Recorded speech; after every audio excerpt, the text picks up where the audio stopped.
están haciendo exactamente lo que nos dice la profecía del fin de los tiempos: rumores de guerra y desastres.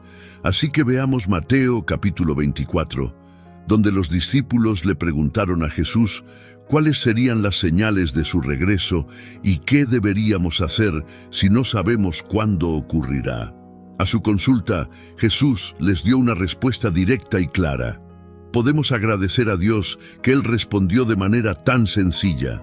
En el libro de Apocalipsis, Él da una respuesta mucho más detallada y completa, pero aquí da un resumen de las señales que precederán su llegada. Los discípulos se acercaron a Jesús en secreto mientras estaba sentado en el Monte de los Olivos. Mateo 24, 3:36, Nueva Biblia Americana, dice: Y mientras estaba sentado en el Monte de los Olivos, los discípulos se acercaron a él en privado diciendo: Dinos, ¿cuándo sucederán estas cosas y cuál será la señal de tu venida y del fin del siglo? Jesús respondió y les dijo: Mirad que nadie os engañe, porque muchos vendrán en mi nombre diciendo: Yo soy el Cristo, y engañarán a muchos, y oiréis de guerras y rumores de guerras. Mirad que no os alarméis, porque es necesario que todo esto suceda, pero aún no es el fin, porque se levantará nación contra nación y reino contra reino, y habrá hambres y terremotos en varios lugares. Pero todas estas cosas son solo el comienzo de los dolores de parto. Entonces os entregarán a tribulación y os matarán, y seréis odiados por todas las naciones por causa de mi nombre. En ese tiempo muchos tropezarán y se traicionarán y odiarán unos a otros.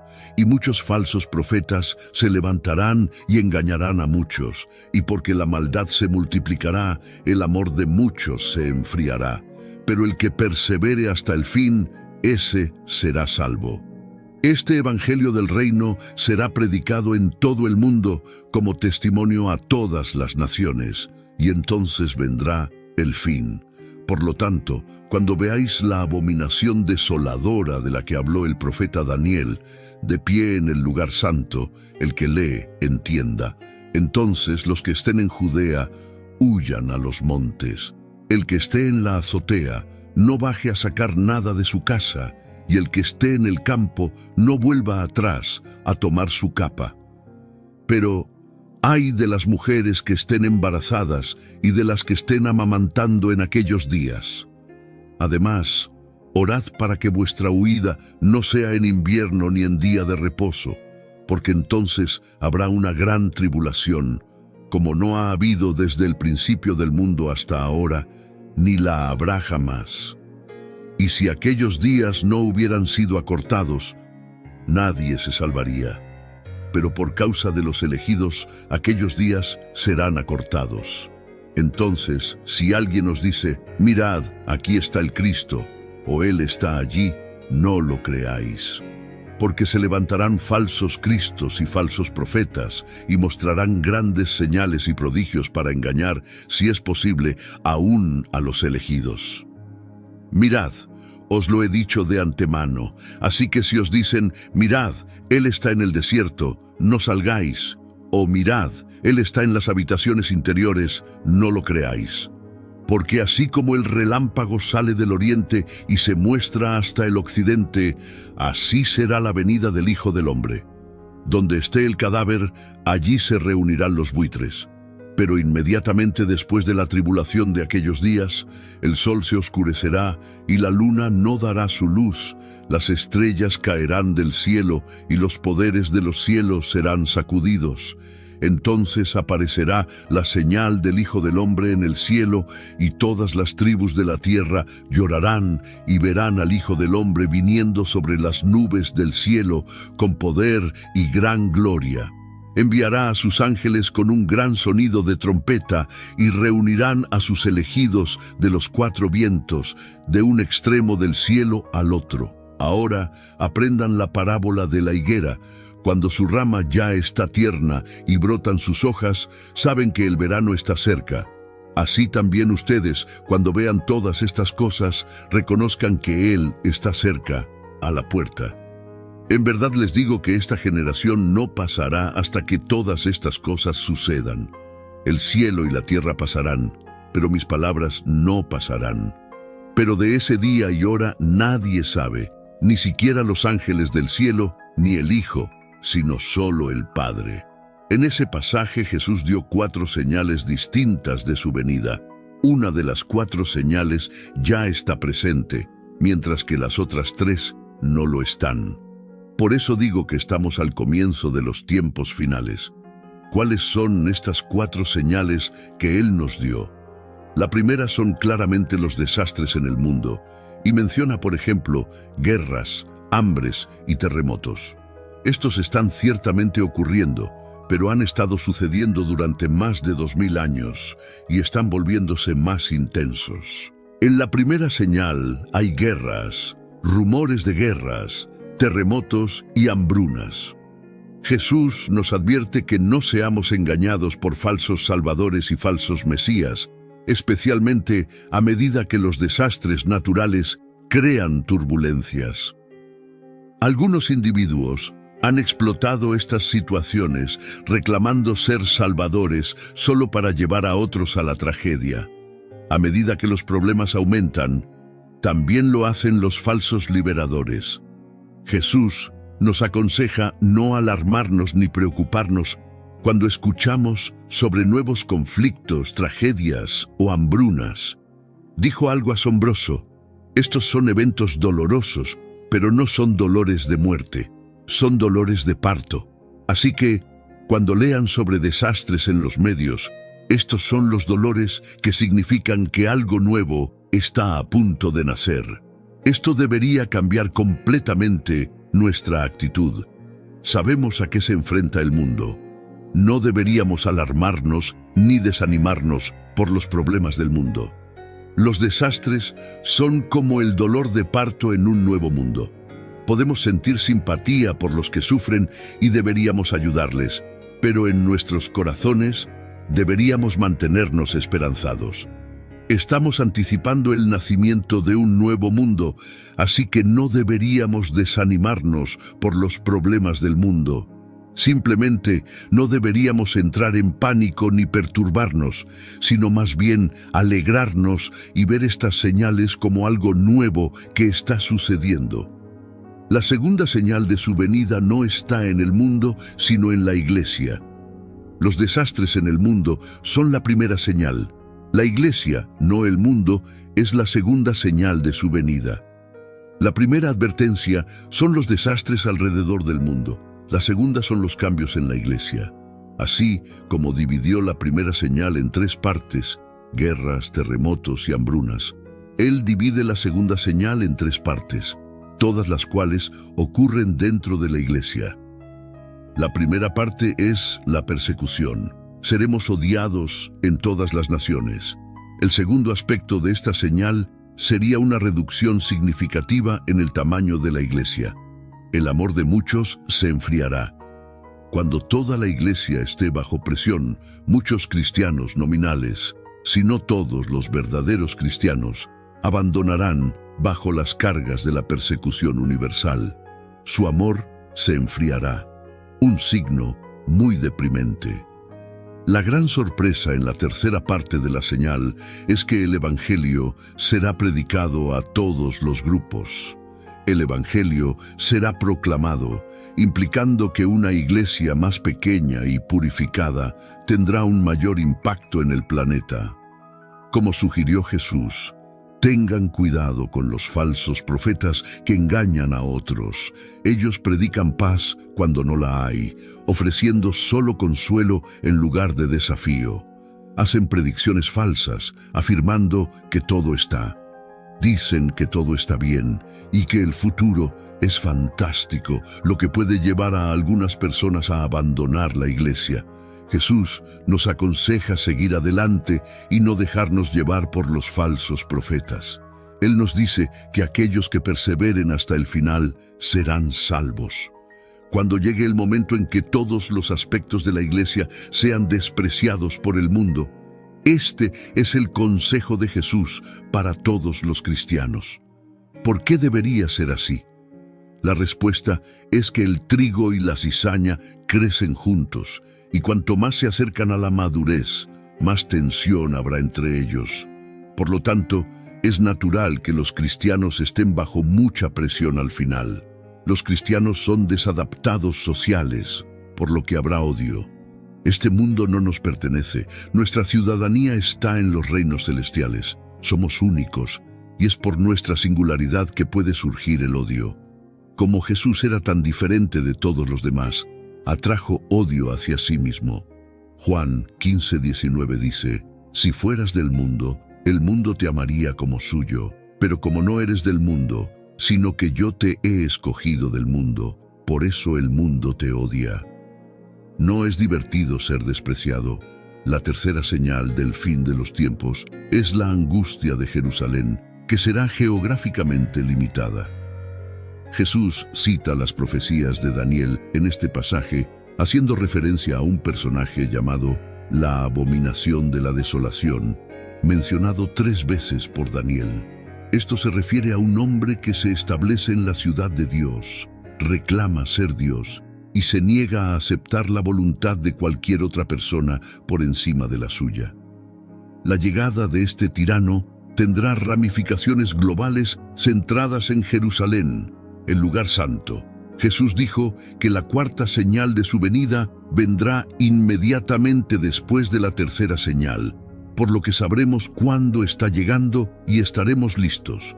Cuando llegue esa señal, no habrá peligro de falsos profetas o falsos mesías, y no habrá engaño porque sucederá muy rápidamente. Toda luz natural se apagará, el sol se oscurecerá y las estrellas caerán. Muchas predicciones de esto se pueden encontrar a lo largo de la Biblia. Por ejemplo, Isaías lo predice: «Los cielos se enrollarán como un pergamino y todas las estrellas se disolverán. Los cielos se enrollarán como un libro y todas sus estrellas caerán como hojas marchitas de la vid, como follaje de la higuera». La luz natural desaparecerá, dejando solo la luz artificial para iluminar la tierra. ¿Qué está sucediendo? ¿Qué está pasando? La gente puede preguntar. «Esto es», exclamarán los cristianos, «el sol, las estrellas y la luna dejarán de brillar». Justo antes de que eso suceda, Dios apaga las luces del cielo para preparar el resplandor de luz del relámpago que marcará su regreso. Entonces Él viene en las nubes de vuelta al planeta Tierra y nos encontraremos con Él. No nos encontraremos en un estadio terrenal porque no hay uno lo suficientemente grande para acomodar a una multitud tan grande. Lo encontraremos en el aire y eso será suficiente. ¿No es una perspectiva fantástica? Cuando veas todas estas cosas, sabes que Él está a las puertas, a punto de pasar. ¿Mencionan la Biblia eventos actuales como los multimillonarios construyendo búnkeres? Si es así, indica el cumplimiento de las profecías del fin de los tiempos mencionadas en la Biblia. Apocalipsis 6:15-16 dice: «Entonces los reyes de la tierra, los grandes hombres, los comandantes militares, los ricos, los poderosos y todos, esclavos y libres, se escondieron en las cuevas y entre las rocas de las montañas, y dijeron a las montañas y a las rocas: caigan sobre nosotros, y escóndanos del rostro de aquel que está sentado en el trono, y de la justa ira y la indignación del Cordero». Estos juicios ocurren en el libro de Apocalipsis. El libro de Apocalipsis es escalofriante, no por su historia de terror, sino porque retrata la batalla definitiva entre el bien y el mal, marcando el final del viaje humano. Es un relato profético del fin del mundo tal como lo conocemos, con imágenes vívidas que producen una sensación de asombro y maravilla. En Apocalipsis 6 se mencionan los búnkeres y Apocalipsis 6:6 cubre a Satanás en la tierra. Esta parte del libro es crucial y puede ser difícil de entender. Desafortunadamente, hemos llegado a la parte más desagradable del libro, los peores juicios. La situación se deteriorará significativamente antes de que se vea alguna mejora. El escenario descrito en los capítulos siguientes es sombrío, pero es importante notar que representa lo peor que puede ser. El lector puede consolarse con el hecho de que las cosas solo mejorarán a partir de aquí. No obstante, los próximos capítulos son lo suficientemente angustiosos como para hacer que uno se sienta incómodo. Los búnkeres se mencionan como parte de una profecía aún por cumplirse, ya que son parte de los 7 sellos que forman parte de los juicios del fin del mundo de Dios, explicados en Apocalipsis 6:1-17. Aunque vemos el resultado de los búnkeres en Apocalipsis 6, la acción comienza en el capítulo 5 de Apocalipsis. En la visión de Juan hay 7 sellos en el cielo, y a medida que se rompe cada sello, se desata un nuevo juicio sobre el mundo. La apertura del pergamino trae juicio sobre el mundo. La búsqueda de alguien digno de abrir el pergamino celestial en Apocalipsis 5 es el preludio de la apertura de los 7 sellos en la visión de Juan. La búsqueda de alguien digno de abrir el pergamino es significativa porque enfatiza la importancia de encontrar a alguien que sea justo y digno de llevar a cabo el juicio de Dios. En Apocalipsis 5, Juan llora porque no se encuentra a nadie digno de abrir el pergamino, pero luego se le dice que el León de Judá, Jesucristo, es digno. Jesús es entonces representado como un cordero sacrificado, lo que enfatiza la naturaleza sacrificial de su muerte y su disposición a asumir los pecados del mundo.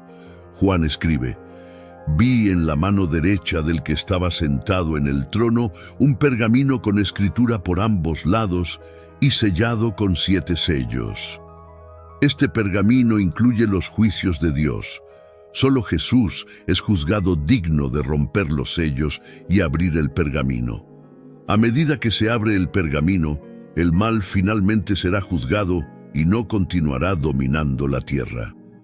Apocalipsis 5:7-9 dice: «Él vino y tomó el libro de la mano derecha del que estaba sentado en el trono. Y cuando tomó el libro, los 4 seres vivientes y los 24 ancianos se postraron ante el Cordero, teniendo cada uno arpas y copas de oro llenas de incienso, que son las oraciones de los santos. Y cantaron un cántico nuevo, diciendo: Digno eres de tomar el libro y de abrir sus sellos, porque fuiste inmolado y con tu sangre nos has redimido para Dios de toda tribu, lengua, pueblo y nación». El Cordero comienza a abrir los sellos en medio de la adoración debida a Él. Con cada sello abierto, el pergamino puede desenrollarse un poco más, revelando gradualmente los juicios que Dios tiene preparados para el tiempo de la tribulación. La consecuencia de los búnkeres se revela en el 6º sello. Según el libro de Apocalipsis, los primeros 4 de los 7 sellos se abren, desatando a los 4 jinetes del Apocalipsis. Estos juicios se representan como un caballo y su jinete, simbolizando la muerte, la guerra, el hambre y la peste, respectivamente. Cada jinete simboliza una fuerza destructiva que trae devastación y desesperación generalizadas a la tierra. El 5º sello indica a aquellos que serán martirizados por su fe en Cristo durante la tribulación. Finalmente, llegamos al 6º sello, cuando se abre y Juan ve asombrosas visiones, disturbios cósmicos. Hubo un gran terremoto, el sol se volvió negro, la luna se volvió roja como la sangre, las estrellas cayeron a la tierra, el cielo se enrolló como un pergamino y las montañas e islas se movieron. Este día se llama el gran día de su ira. Apocalipsis 6:12-17 dice: «Y miré cuando él abrió el 6º sello, y he aquí, hubo un gran terremoto, y el sol se puso negro como tela de cilicio, y la luna se volvió como sangre, y las estrellas del cielo cayeron a la tierra, como la higuera deja caer sus higos verdes cuando es sacudida por un fuerte viento, y el cielo se apartó como un pergamino que se enrolla, y toda montaña e isla fueron removidas de sus lugares. y los reyes de la tierra, los grandes hombres, los ricos, los comandantes, los poderosos y todo esclavo y libre se escondieron en las cuevas y entre las rocas de las montañas, y dijeron a las montañas y a las rocas: caigan sobre nosotros y escóndanos del rostro de aquel que está sentado en el trono y de la ira del Cordero, porque ha llegado el gran día de su ira, ¿y quién podrá sostenerse en pie? Aquí tenemos el sexto sello abierto.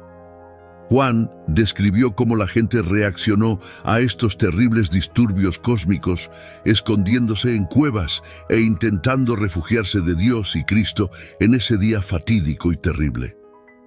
Un sentido de terror y miedo se apoderó de personas de todos los ámbitos de la vida. La aprehensión y la ansiedad eran palpables mientras enfrentaban un futuro desconocido e incierto.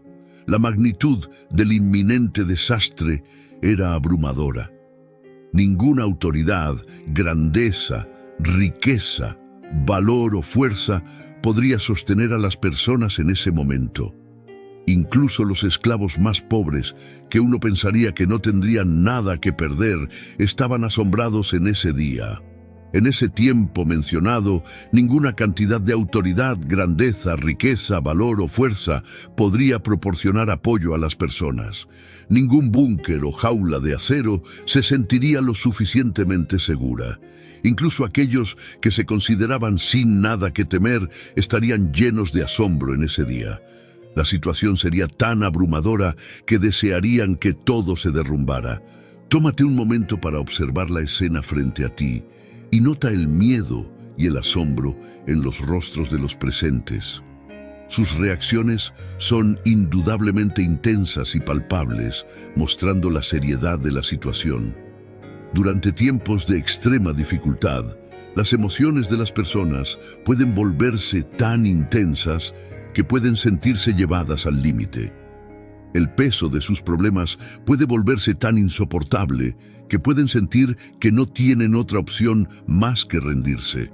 Cuando la situación se vuelve tan desesperada que las personas se ven llevadas a la desesperación, pueden incluso desear que las montañas caigan sobre ellos y las colinas los cubran.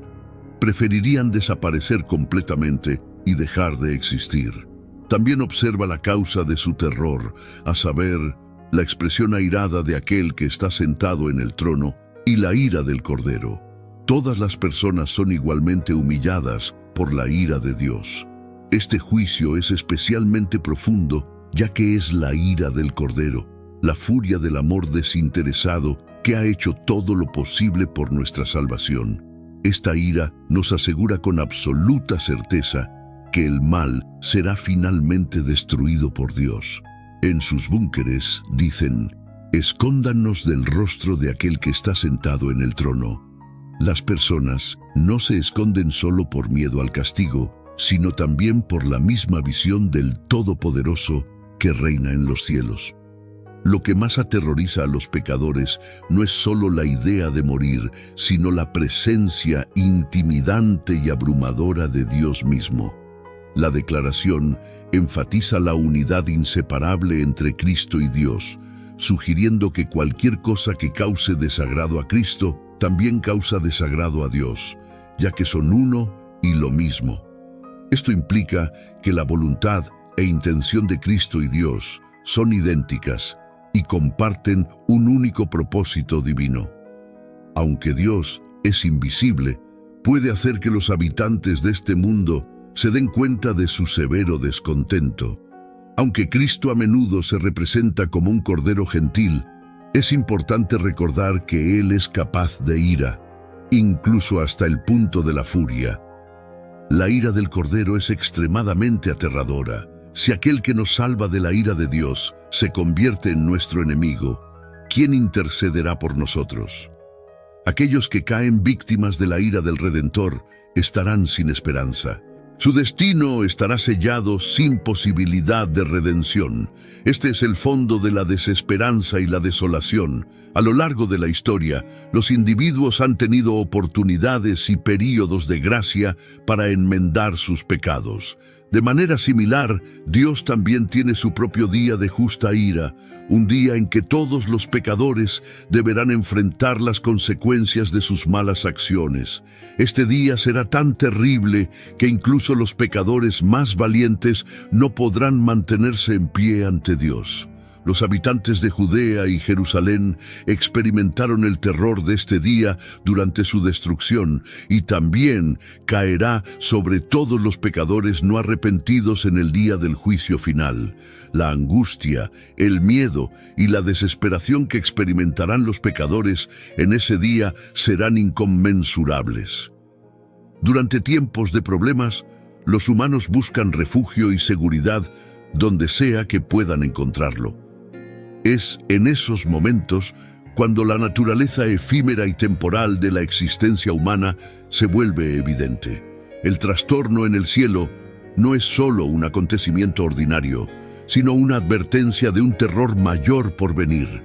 Es la expresión de la ira de Dios, una fuerza aterradora e inspiradora que está más allá de la comprensión humana. La ira del Cordero es una frase utilizada por individuos aterrorizados para describir las calamidades que experimentan. Vale la pena señalar que no ven al Cordero de Dios que dio su vida por el pecado humano, ni a Dios que envió a su Hijo a morir como la causa de estas calamidades. Juan 3, 16 y 17 dice: «Porque de tal manera amó Dios al mundo que dio a su Hijo unigénito, para que todo aquel que en Él cree no se pierda, sino que tenga vida eterna. Porque Dios no envió a su Hijo al mundo para condenar al mundo, sino para que el mundo sea salvo por Él». Sin embargo, la gente del mundo sigue viendo a Dios como un ser vengativo. La ira de Dios, por supuesto, es un tema básico de la Biblia. Apocalipsis nos dice mucho al respecto. Apocalipsis 19:15 dice: «De su boca sale una espada afilada, su palabra con la que herirá a las naciones, y él las regirá con vara de hierro. Y él pisará el lagar del furor de la ira de Dios Todopoderoso, en juicio del mundo rebelde». Otro término para el día del Señor es el día del juicio, como lo describen los profetas Joel y Sofonías. Joel lo describió como terrible, mientras que Sofonías lo caracterizó como un día de angustia y desolación, un día de oscuridad y tinieblas, un día de nubes y negrura. La ira de Dios no es una manifestación de odio vengativo o venganza personal, sino una respuesta santa de Dios al pecado no arrepentido, que es la causa raíz de la miseria y el sufrimiento que los humanos se traen a sí mismos. Durante este tiempo de juicio, incluso los reyes y las personas en la tierra pueden preguntar legítimamente. La pregunta, ¿quién podrá sostenerse en pie?, es en realidad una cita de Malaquías 3:2. ¿Quién podrá soportar el día de su venida? ¿Quién podrá estar en pie cuando Él aparezca? En el libro de Isaías hay una referencia a los cielos siendo enrollados como un pergamino en relación con el día del Señor. Esta ilustración simboliza un juicio cósmico donde Dios castiga a las naciones malvadas. El pasaje también menciona al ejército celestial marchitándose como una hoja de higuera. Además, indica que la lealtad última a Jesucristo, más que el estatus social, determina el destino de una persona. En tiempos antiguos, las personas a menudo se categorizaban por sus diferencias, como esclavos y libres, pero la muerte elimina tales distinciones. Job 3:19 en la Biblia. Amplificada dice: «Allí están los pequeños y los grandes, y el siervo está libre de su amo». Juan enfatiza en el versículo 15 que nadie, desde el más alto hasta el más bajo, estará exento del juicio. Los versículos anteriores indican que ante los desastres naturales, la humanidad a menudo se ve impulsada a admitir algo que normalmente suprime: la aceptación de que Dios es Dios y que lo que está sucediendo es su juicio. Los eventos inminentes eran significativos y una serie de sucesos hicieron que ese periodo de tiempo fuera excepcionalmente terrible. 1. Hubo un gran terremoto. 2. El sol se volvió negro como tela de silicio, lo cual podría deberse a un eclipse total o la caída política de las autoridades gobernantes. 3. La luna apareció roja como sangre. 4. Las estrellas del cielo cayeron a la tierra. 5. El cielo se enrolló como un pergamino. 6. Cada montaña e isla se movieron de su lugar. Leemos que hubo un gran terremoto, y el sol se volvió negro como tela de silicio, y la luna se volvió como sangre, y las estrellas del cielo cayeron a la tierra. A lo largo de la Biblia hay numerosas referencias a disturbios celestiales que se cree que significan la llegada del Mesías.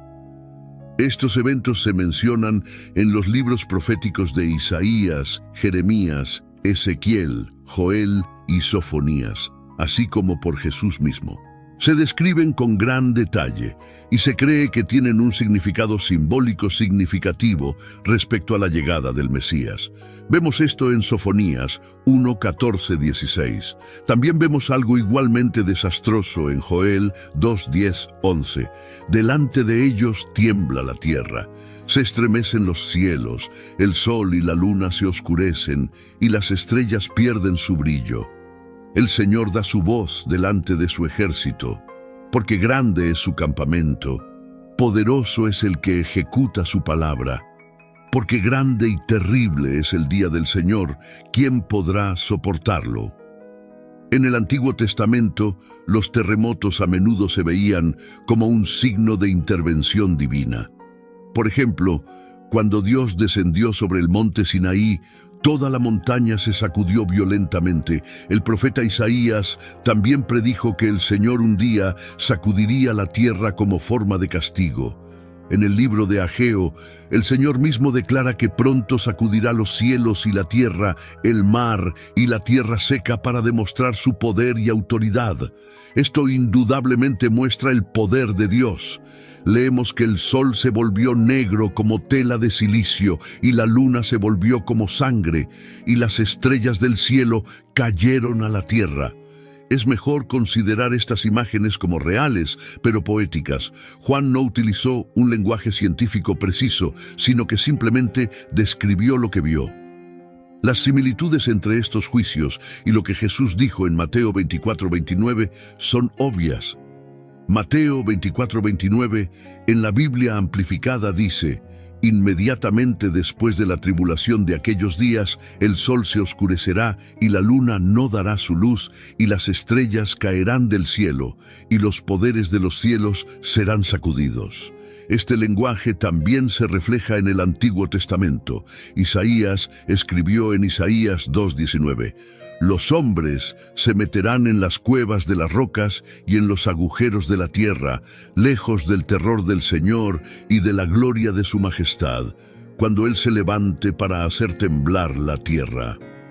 La frase «el día del Señor» se usa más de 25 veces en la Biblia. Sin embargo, la frase no se refiere a un día específico, sino a un periodo de tiempo descrito como el tiempo de Dios.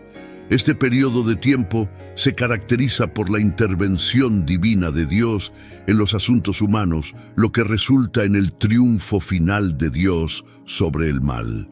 La idea detrás del Día del Señor es que el tiempo presente pertenece a la humanidad, pero no durará para siempre. El Día del Señor es un tiempo de ajuste de cuentas cuando Dios juzgará al mundo y pondrá fin a la era del poder humano. La Biblia describe el Día del Señor como un tiempo de gran agitación, cuando el mundo será sacudido hasta sus cimientos. El Mesías, que es Jesús, vendrá a la tierra y pondrá fin a la era humana. Él traerá el Día del Señor, un tiempo cuando la gloria de Dios será revelada y su reino será establecido en la tierra. En resumen, la frase «el día del Señor» se refiere a un periodo de tiempo cuando la intervención divina de Dios pondrá fin a la era de la dominación humana y establecerá su reino en la tierra. Es un tiempo de ajuste de cuentas, juicio, esperanza y redención, cuando el Mesías vendrá y el mundo será transformado. En ese día, las personas estarán aterrorizadas, serán humilladas, y la mirada orgullosa del hombre será disminuida. Solo el Señor será exaltado en ese día, y no habrá más idolatría. El día del Señor es el día cuando Dios será glorificado y todos presenciarán el terror del Señor y la gloria de su majestad. Las altas torres, los fuertes muros fortificados, los impresionantes barcos de Tarsis y los hermosos veleros, todo esto demuestra el orgullo y la arrogancia del hombre. Sin embargo, en el día del Señor, todos los logros orgullosos y arrogantes del hombre serán reducidos a nada. El único que será exaltado en ese día será el Señor. Dios interviene en la historia para cumplir un aspecto específico de su plan. En el Nuevo Testamento, esto se conoce como el día de la ira, la visitación y el gran día del Dios Todopoderoso. El resultado final de este día será la humillación de la arrogancia y el orgullo humano y la exaltación del Señor. Isaías 2:17 dice: «La altivez del hombre será abatida, y la soberbia de los hombres será humillada, y solo el Señor será exaltado en aquel día». Las profecías sobre el día del Señor se cumplirán al final de la historia, cuando Dios castigará el mal y cumplirá todas sus promesas con su maravilloso poder. ¿Cuál es la comprensión bíblica de la ira de Dios? La ira se refiere a la reacción emocional ante la injusticia o el mal percibido. Puede describirse como enojo, indignación o irritación. Tanto los humanos como Dios pueden exhibir ira, pero hay una diferencia significativa entre los dos. La ira de Dios es distinta de la ira del hombre. La ira de Dios siempre es santa y justificada, pero la ira del hombre rara vez es justificada y nunca es santa. El Antiguo Testamento retrata la ira de Dios como una reacción divina al pecado y la desobediencia humana, siendo la idolatría la causa más frecuente de esta ira divina. Por ejemplo, el Salmo 78, 56-66 narra la idolatría de Israel y la ira divina dirigida consistentemente a aquellos que no siguen la voluntad de Dios. La ira de Dios contra el pecado y la desobediencia está completamente justificada porque el plan de Dios para la humanidad es santo y perfecto, tal como lo es Dios. Dios ha establecido un camino para recibir su favor divino, que es a través del arrepentimiento. Al arrepentirse, un pecador puede alejar la ira de Dios de sí mismo. Sin embargo, si alguien rechaza este plan perfecto, rechaza el amor, la misericordia, la gracia y el favor de Dios, y atraerá su justa ira. El Nuevo Testamento apoya el concepto de un Dios iracundo que juzga el pecado. La historia del hombre rico y Lázaro ilustra el juicio de Dios y las graves consecuencias para los pecadores no arrepentidos. Juan 3:36 dice: «El que cree en el Hijo tiene vida eterna, pero el que no obedece al Hijo no verá la vida, sino que la ira de Dios permanece sobre él». El que cree en el Hijo no sufrirá la ira de Dios por su pecado, porque el Hijo tomó la ira de Dios sobre sí mismo cuando murió en nuestro lugar en la cruz. Aquellos que no creen en el Hijo, que no lo reciben como Salvador, serán juzgados en el día de la ira. La Biblia advierte contra la ira humana en varios pasajes, como Romanos 12:19, Efesios 4:26 y Colosenses 3:8-10. La razón es que solo Dios es capaz de ejercer venganza justa, porque su juicio es impecable y puro, mientras que la ira humana es pecaminosa y a menudo conduce a la influencia demoníaca. Como cristianos, debemos esforzarnos por suprimir nuestra ira, ya que entra en conflicto con nuestra nueva naturaleza, que está en línea con la naturaleza de Cristo mismo. La ira de Dios es una cosa temible y aterradora. Solo aquellos que han sido cubiertos por la sangre de Cristo derramada por nosotros en la cruz pueden estar seguros de que la ira de Dios nunca caerá sobre ellos. Las Sagradas Escrituras me revelan que en el cielo no habrá más llanto, dolor ni tristeza. Sin embargo, con gran sorpresa, descubrí que el apóstol Juan lloró desconsoladamente en el cielo. ¿Por qué lloraría Juan en el cielo? ¿Será que no estaba contento con el cielo? ¿Qué vio Juan en el cielo? Querido oyente, todas estas preguntas serán respondidas en este vídeo, por lo tanto, quédese con nosotros hasta el final de este fascinante estudio bíblico. Pero antes de comenzar, no olvide suscribirse a nuestro canal y activar la campanita de notificaciones para ser avisado cada vez que publiquemos un nuevo vídeo. Todo ser humano, sin excepción, ha experimentado dolor y caos en su vida. Es cierto que algunos sufren más que otros, pero de alguna manera todos hemos llorado por diversas razones, por el dolor, por una enfermedad incurable, por calumnias, por decepciones, por depresión, por la muerte de un ser querido, por las guerras donde miles de inocentes mueren. El tiempo me faltaría para contar las tragedias que cada ser humano enfrenta a lo largo de la vida. Independientemente de la creencia religiosa, creo que todos podemos estar de acuerdo en que este mundo no funciona como debería. La historia de la humanidad está repleta de lágrimas, clamor y dolor. Incluso en la Biblia encontramos que nuestro Señor Jesucristo lloró por Lázaro. Todos somos seres emocionales y el llanto es algo común a todos nosotros. Sin embargo, quienes han aceptado a Jesucristo en su corazón tienen la esperanza de que un día todo esto acabará. El apóstol Pablo nos dijo: «No os entristezcáis como los otros que no tienen esperanza». Amado oyente, nuestra única esperanza está en Dios, y es por eso que también gemimos deseando ser revestidos de nuestra habitación celestial, pues así seremos encontrados vestidos y no desnudos. Porque estando aún en este tabernáculo, gemimos angustiados, no queriendo ser desnudados, sino revestidos para que lo mortal sea absorbido por la vida. Así vivimos siempre confiados y preferimos estar ausentes del cuerpo y presentes con el Señor. Mis queridos, cuando estemos con Dios en la morada celestial, todo será diferente. Veamos lo que está escrito en el libro de Apocalipsis capítulo 21, versículo 4. «Y Dios enjugará toda lágrima de los ojos de ellos, y no habrá más muerte, ni habrá más llanto, ni clamor, ni dolor, porque las primeras cosas pasaron». Como pueden ver, las Sagradas Escrituras nos garantizan que en el cielo no habrá más llanto, dolor, ni tristeza. Sin embargo, conforme veremos, con gran sorpresa encontraremos a un hombre llorando desconsoladamente en el cielo.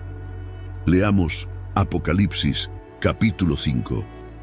«Y vi en la mano derecha del que estaba sentado en el trono un libro escrito por dentro y por fuera, sellado con 7 sellos. Y vi a un ángel fuerte que proclamaba a gran voz: ¿Quién es digno de abrir el libro y desatar sus sellos? Y nadie, ni en el cielo, ni en la tierra, ni debajo de la tierra, podía abrir el libro ni mirarlo. Y lloraba yo mucho porque no se había hallado a nadie digno de abrir el libro, ni de leerlo, ni de mirarlo. Y uno de los ancianos me dijo: No llores. He aquí, el león de la tribu de Judá, la raíz de David, ha vencido para abrir el libro y desatar sus 7 sellos. Y miré, y he aquí, en medio del trono y de los 4 seres vivientes, y en medio de los ancianos estaba de pie un cordero como si hubiera sido inmolado, que tenía 7 cuernos y 7 ojos, los cuales son los 7 espíritus de Dios enviados por toda la tierra. Él vino y tomó el libro de la mano derecha del que estaba sentado en el trono. Cuando tomó el libro, los 4 seres vivientes y los 24 ancianos se postraron delante del Cordero. Todos tenían arpas y copas de oro llenas de incienso, que son las oraciones de los santos, y cantaban un cántico nuevo, diciendo: Tú eres digno de tomar el libro y de abrir sus sellos, porque fuiste inmolado y con tu sangre compraste para Dios hombres de toda tribu, lengua, pueblo y nación, y nos has hecho para nuestro Dios reyes y sacerdotes, y reinaremos sobre la tierra. Miré y oí la voz de muchos ángeles alrededor del trono, de los seres vivientes y de los ancianos. Eran millones de millones, y proclamaban a gran voz: el Cordero que fue sacrificado es digno de recibir poder, riquezas, sabiduría, fuerza, honor, gloria y alabanza. Y a toda criatura que está en el cielo, sobre la tierra, debajo de la tierra y en el mar, y a todas las cosas que en ellos hay, oí decir: al que está sentado en el trono y al Cordero, sean la alabanza, la honra, la gloria y el poder por los siglos de los siglos. Los 4 seres vivientes decían: Amén. Y los 24 ancianos se postraron rostro en tierra y adoraron al que vive por los siglos de los siglos.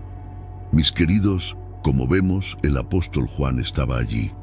Este hombre tenía una verdadera pasión y una devoción santa por su Señor. En el capítulo 4, él fue llevado al cielo en espíritu para ser testigo ocular de los eventos que ocurrirían en el futuro, abarcando desde el capítulo 6 hasta el 22. Después de esto, miré y he aquí, una puerta estaba abierta en el cielo.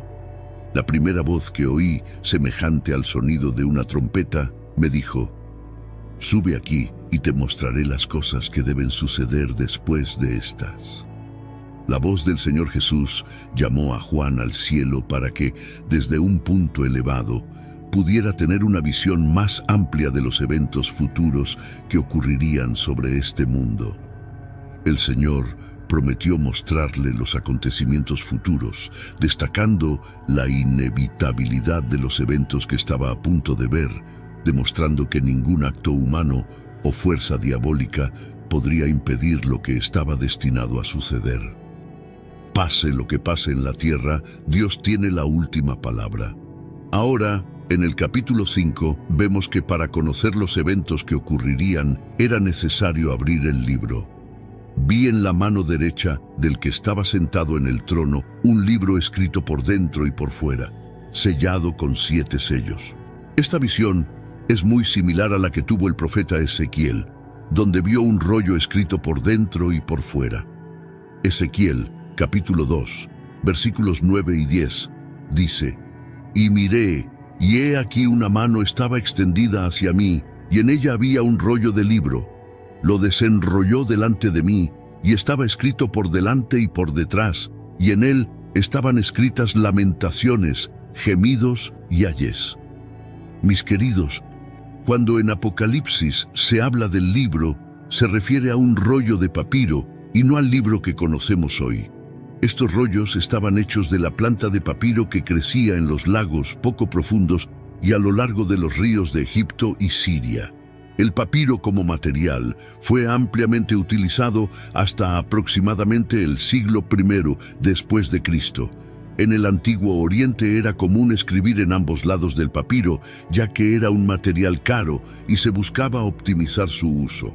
Además, el texto bíblico aclara que estaba sellado con 7 sellos.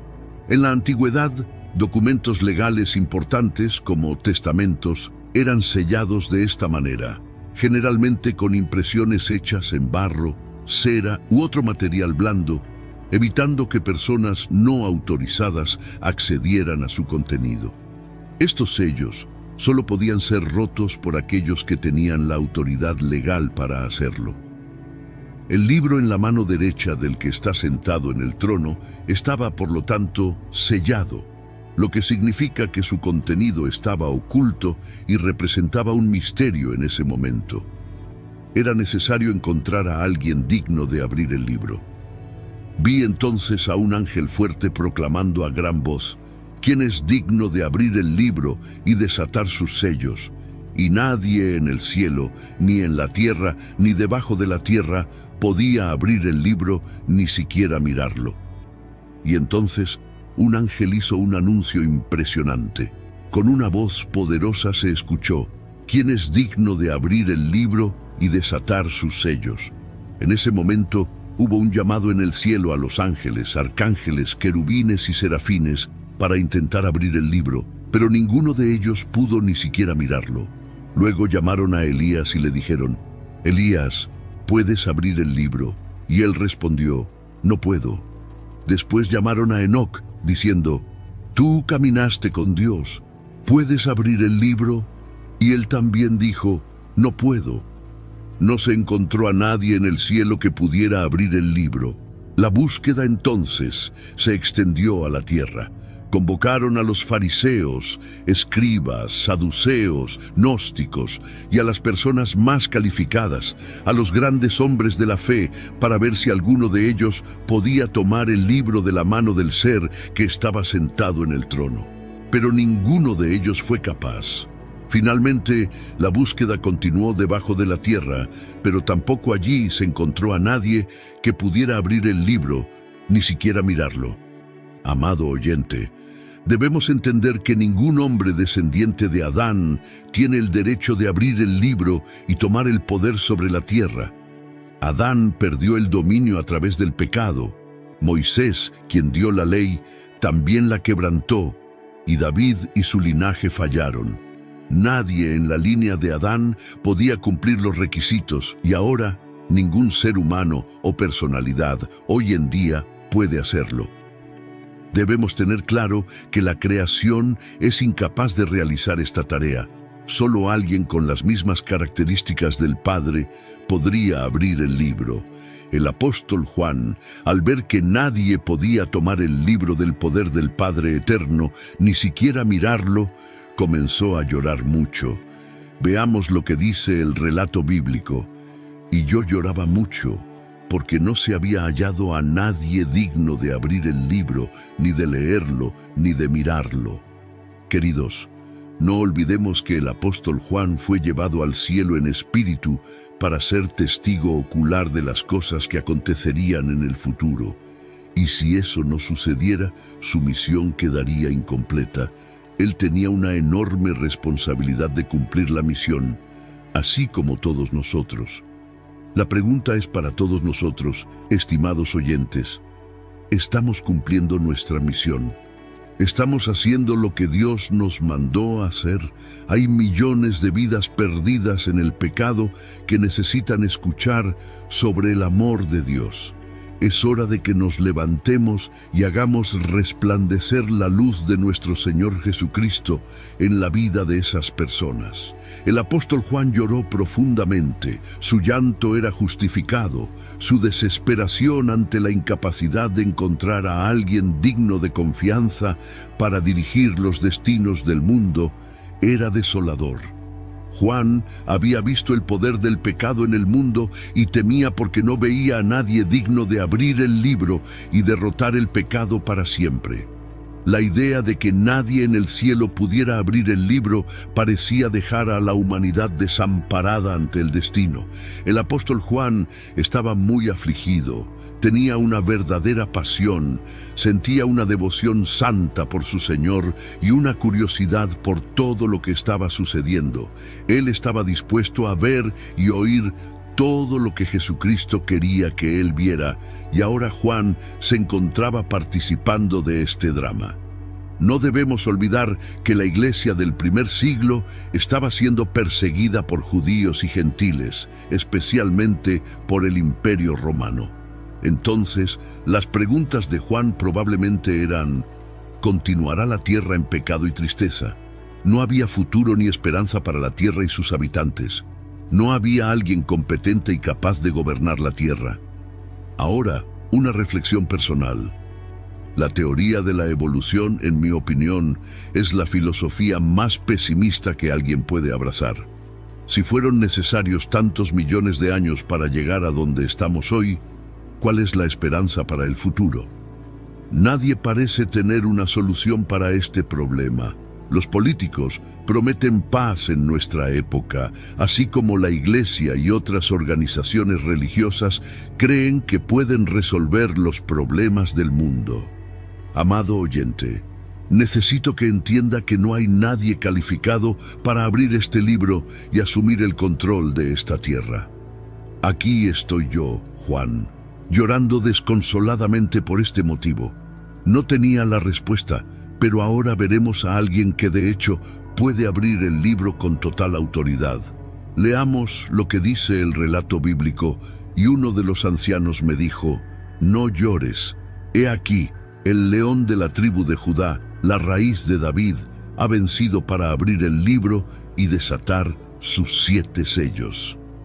Queridos, es obvio que la única persona digna de desatar los sellos y abrir el libro es nuestro Señor Jesucristo. Él tiene no solo el derecho, sino también la propiedad legítima sobre la tierra.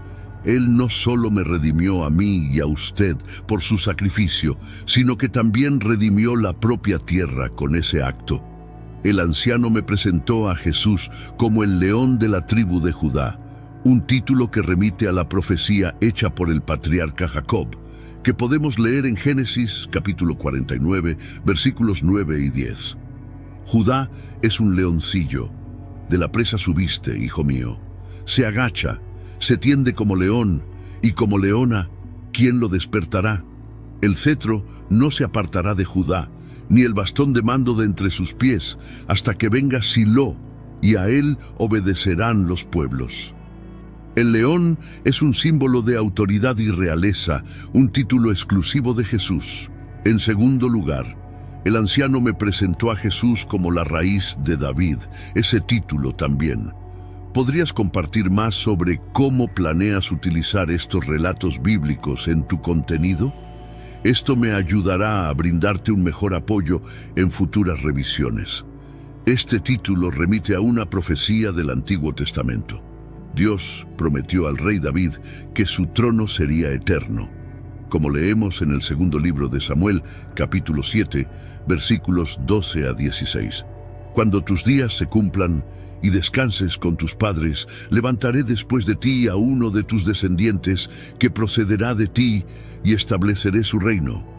Él edificará una casa a mi nombre, y yo estableceré el trono de su reino para siempre. Yo seré su padre y él será mi hijo. Si comete iniquidad, lo castigaré con vara de hombres y con azotes de hijos de hombres, pero mi misericordia no se apartará de él, como la aparté de Saúl, a quien quité de delante de ti. Tu casa y tu reino estarán firmes para siempre delante de ti, tu trono será establecido para siempre. Ambos títulos son alusiones al cumplimiento de las profecías mesiánicas en Jesús, quien establecerá su reino de justicia. Luego volví mi atención y vi a aquel que es digno de desatar los sellos y abrir el libro. Él estaba de pie en medio del trono y de los 4 seres vivientes, y en medio de los ancianos estaba un cordero como inmolado, que tenía 7 cuernos y 7 ojos, los cuales son los 7 espíritus de Dios enviados por toda la tierra. Como apóstol, describo a Jesucristo como un cordero, como inmolado. La imagen del cordero remite a la misión redentora de Cristo. Desde los tiempos de la ley, era necesario el sacrificio de un cordero perfecto para expiar el pecado. Sin embargo, todos esos sacrificios eran insuficientes para remover el pecado del hombre. Por eso, Dios proveyó su propio Cordero perfecto. Veamos lo que está escrito en el Evangelio de Juan, capítulo 1, versículo 29. Al día siguiente, Juan vio a Jesús, que se acercaba a él, y dijo: «He aquí el Cordero de Dios, que quita el pecado del mundo». A través de este Cordero inmolado, nuestro Señor Jesucristo tiene acceso al cielo. La palabra inmolado subraya su muerte sustitutiva, redentora y vicaria, enfatizando que fue muerto violentamente, y allí estaba de pie, lo que me habla de su resurrección. Ya no está simplemente sentado a la derecha de Dios, ahora se mueve, avanzando hacia su posición de poder y acercándose a esta tierra, y el juicio de la tribulación está a punto de golpearla. Los vientos ya están soplando sobre la tierra. Yo, Juan, vi que Jesucristo estaba en medio del trono. Esto indica que Él está delante del trono y preparado para actuar como un juez justo. Los 7 cuernos demuestran su poder perfecto. Recuerden, en la Biblia, los cuernos son un símbolo de poder, pero Jesucristo tiene el poder perfecto. Los 7 ojos indican conocimiento perfecto, por lo tanto, Jesús es el Dios omnipotente y omnisciente. Él actúa en la plenitud del Espíritu, que es el espíritu de sabiduría y entendimiento. El Señor Jesucristo es ambos, el león y el cordero. El carácter de león está relacionado con su segunda venida, el carácter de cordero con su primera venida. Como león, Él simboliza su majestad, como cordero su mansedumbre. Como león, Él es soberano, como cordero, Él es el Salvador. Como león, Él es juez, como cordero, fue Él quien fue juzgado. El león representa el gobierno de Dios y el cordero, la gracia de Dios. Entonces Él vino y tomó el libro de la mano derecha del que estaba sentado en el trono. Ningún ser creado fue encontrado digno de tomar el libro, pero el Cordero lo hizo. Su estatus, carácter y habilidad para tomar el libro y abrirlo, determinando así el destino de la creación, fueron demostrados permanentemente por su obra en la cruz. Amado oyente, la victoria de Jesucristo es el alicerce de nuestra fe y también la clave para recibir la revelación de Dios Padre. Jesús Cristo es el único digno en el cielo, en la tierra y en cualquier lugar. Veamos lo que significa ser digno, merecedor de respeto y estima por una conquista realizada, es decir, se refiere a lo que alguien hace en favor de otro, y eso es lo que nos lleva a reconocer todo lo que Él hizo. Continuemos con el relato bíblico observando la adoración al Cordero. Cuando Él tomó el libro, los 4 seres vivientes y los 24 ancianos se postraron delante del Cordero. Todos ellos tenían arpas y copas de oro llenas de incienso, que son las oraciones de los santos. Una vez más, los 4 seres vivientes y los ancianos entran en escena, esta vez para adorar al Cordero. El texto menciona que poseían arpas y copas de oro. Para los judíos, las arpas eran uno de los instrumentos más usados en la música. En el libro de Génesis se nos dice que la arpa fue uno de los primeros instrumentos musicales creados por el hombre. El rey David frecuentemente adoraba a Dios con una arpa, y en los Salmos somos exhortados a adorar a Dios con arpas. Las arpas, por lo tanto, eran uno de los principales instrumentos en la música judía, y los 24 ancianos munidos de ellas indican la presencia de música en el cielo. Además, ellos poseían copas de oro llenas de incienso, que son las oraciones de los santos. Allí está presente la Iglesia, el cuerpo de Cristo, a través de los ancianos, ejerciendo el sacerdocio.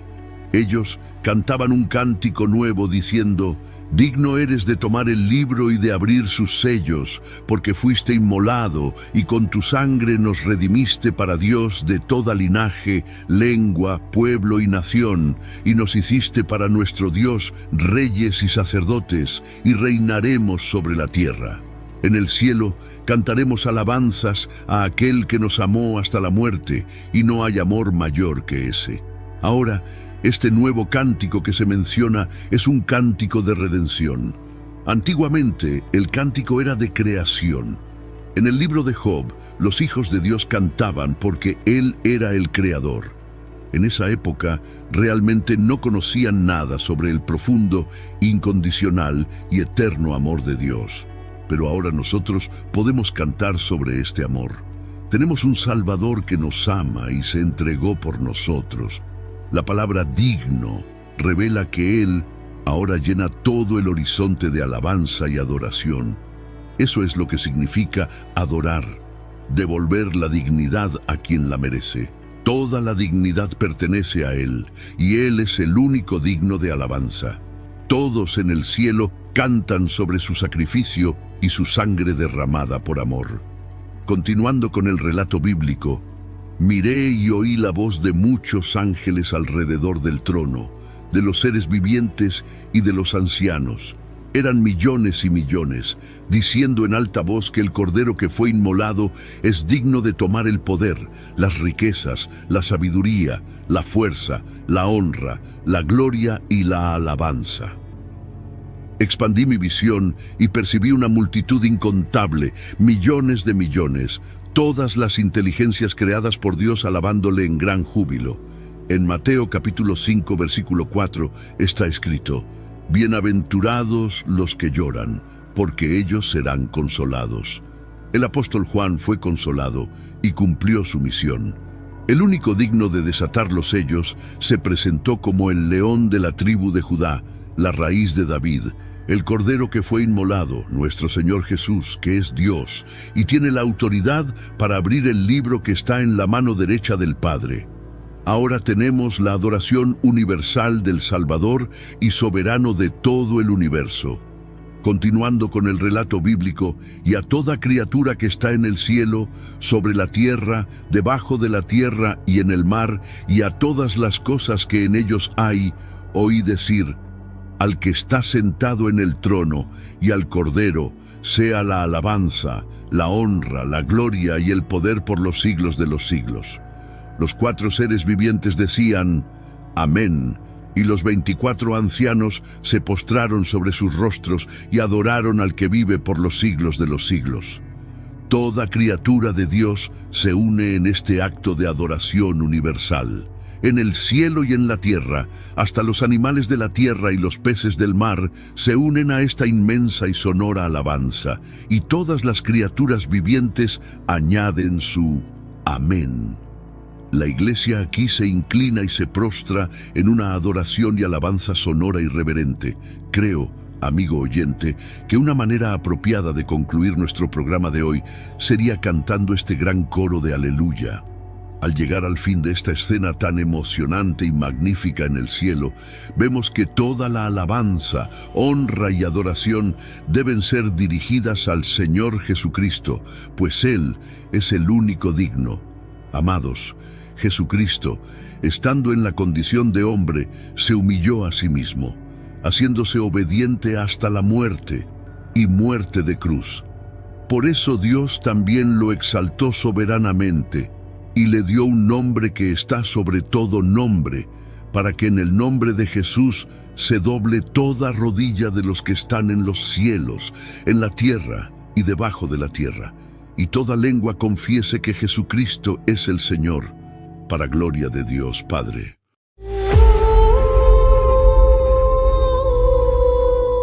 En tiempos antiguos, en las tierras áridas de Galaad, en la Transjordania, surgió Elías el Tisbita, un hombre cuya fama trascendía los escritos, ya que, aunque no hay crónica exclusivamente suya, su vida resonaba más alto que la de muchos reyes en el siglo I a.C.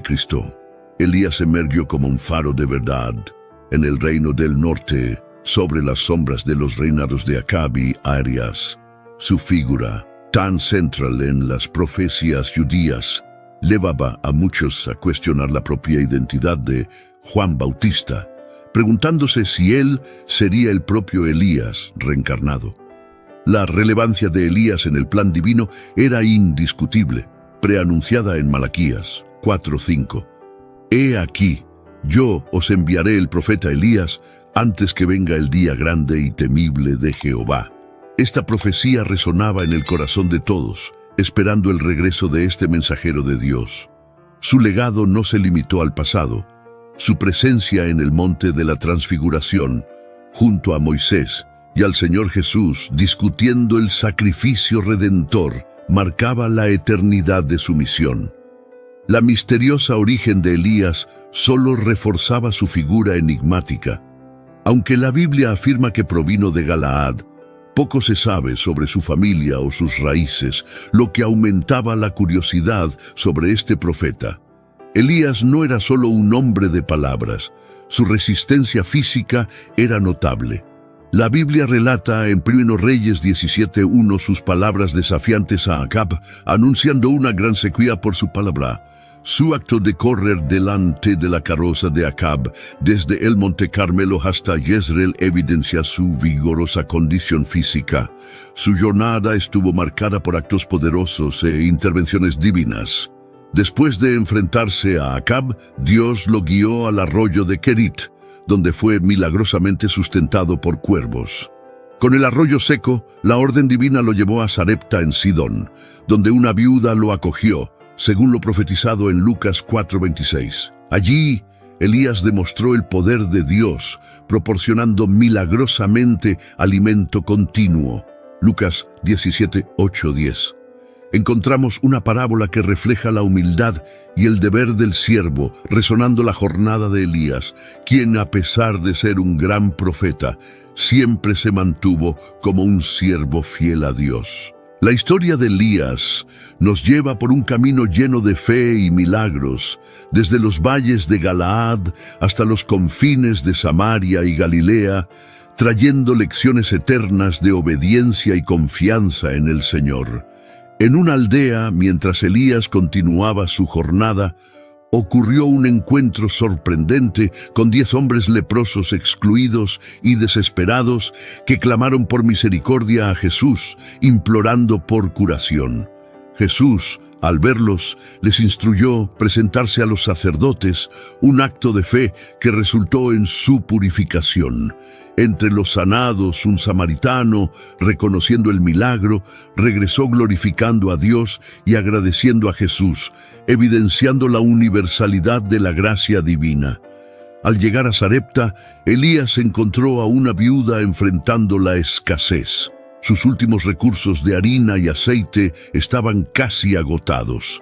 Elías, sin embargo, llevó un mensaje de esperanza, pidiéndole primero un pan y prometiendo que los suministros durarían hasta el regreso de las lluvias. Esta promesa probó la fe de la viuda, colocándola ante una elección entre el miedo y la confianza en Dios. El hijo de la viuda, sin embargo, enfermó gravemente y en medio de la aflicción, Elías, movido por la compasión y la confianza en el poder de Dios, actuó. Intercedió por el niño llevándolo a su habitación. Elías clamó a Dios extendiéndose sobre el niño en un acto de súplica intensa. El milagro ocurrió. La vida regresó al niño y la madre, testificando el poder de Dios a través de Elías, reconoció en él a un verdadero hombre de Dios, cuyas palabras reflejaban la verdad divina.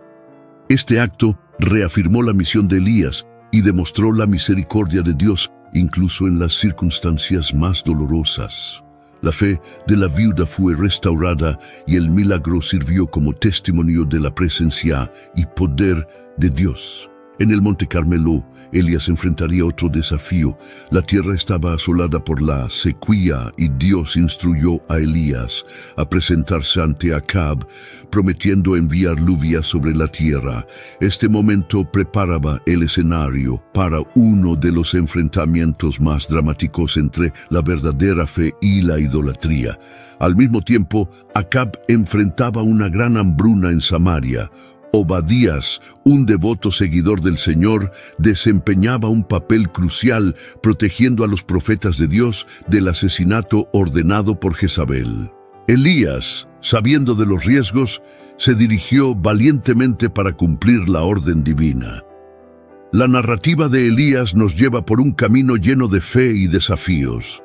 Cada episodio, desde la provisión milagrosa en la casa de la viuda hasta el inminente enfrentamiento en el Monte Carmelo, revela un patrón de dependencia y confianza en Dios, marcando a Elías como uno de los grandes profetas de Israel, cuya vida fue un testimonio del poder y la fidelidad de Dios.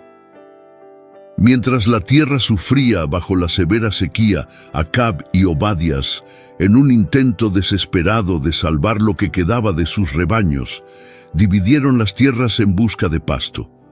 Cada uno esperaba encontrar algo de hierba en el curso de su búsqueda.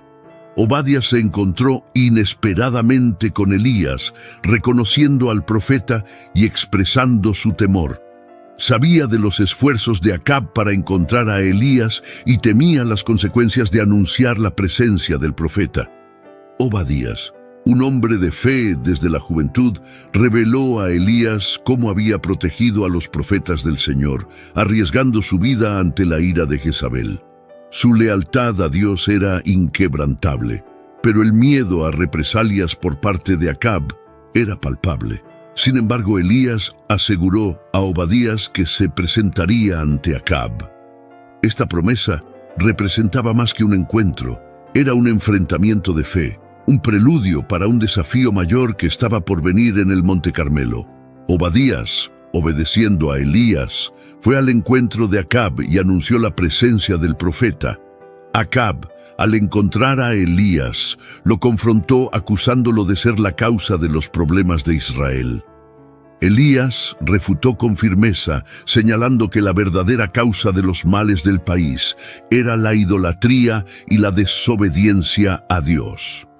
Elías propuso un desafío decisivo en el Monte Carmelo: reunir a todo Israel, incluidos los 450 profetas de Baal y los 400 profetas de Asera, para que el pueblo decidiera a quién serviría verdaderamente, al Señor o a Baal.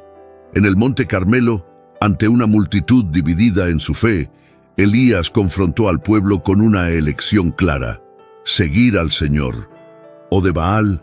Su mensaje era directo, desafiando al pueblo a tomar una decisión definitiva.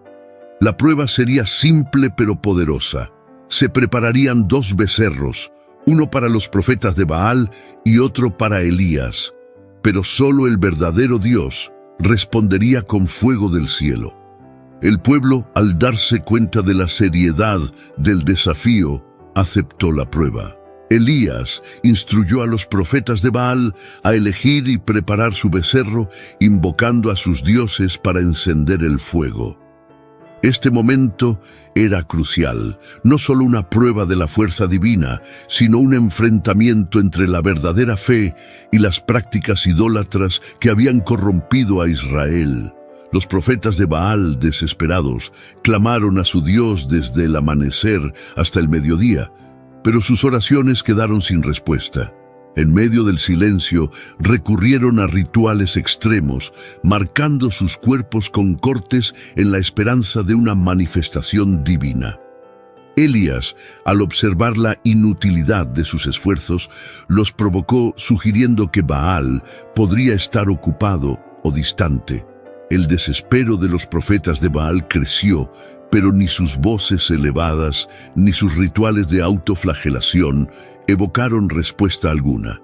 Entonces, Elías llamó al pueblo para que se acercara.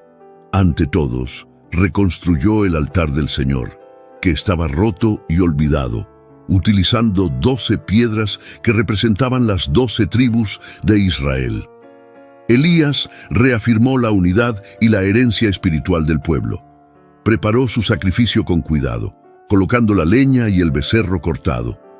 Luego ordenó que se derramara agua sobre el altar, no una, sino 3 veces, saturando completamente el sacrificio y la leña, haciendo el desafío aún más impresionante. En el momento del sacrificio, Elías oró al Señor. Su oración no era solo por una respuesta sobrenatural, sino también para que los corazones del pueblo se volvieran nuevamente hacia Dios.